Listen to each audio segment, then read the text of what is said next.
Good day! Ito naman si Kuya Mike at tara samahan niyo ako dito na magluto tayo ng Japanese chicken curry. So, ito lang yung mga simpleng ingredients natin. So, meron lang tayong golden curry na cube. Yan ang gagamitin natin.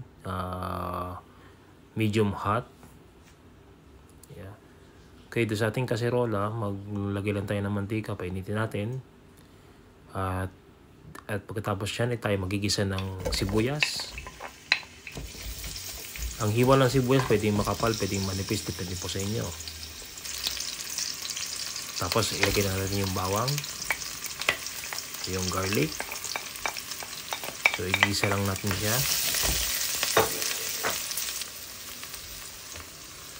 And then, nilagay natin yung ating chicken.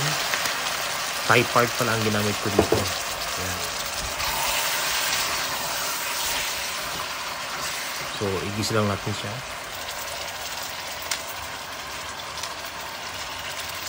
At dito, nilagay din ako ng paminta.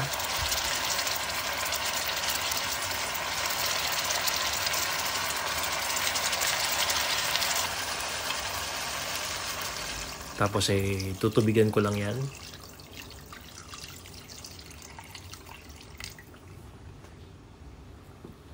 At aantayin natin siyang kumulo. So, takpan muna natin. Pag kumukulo na, pwede na natin ilagay yung cubes ng Japanese curry.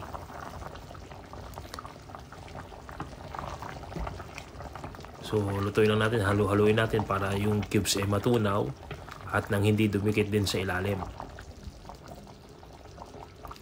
Okay, dito pala naglagay ako ng yung ginger, yung powder na.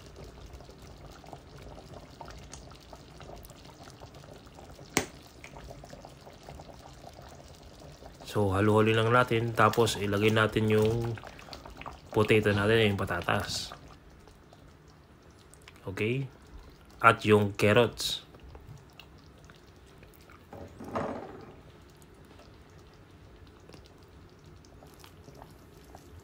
So, yun. Halu-haluin lang natin para hindi manikit sa ilalim.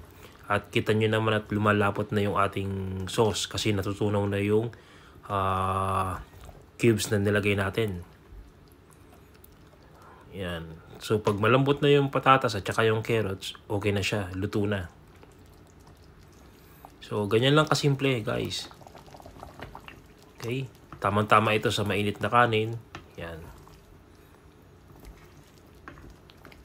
Okay? So, thank you for watching. Salamat!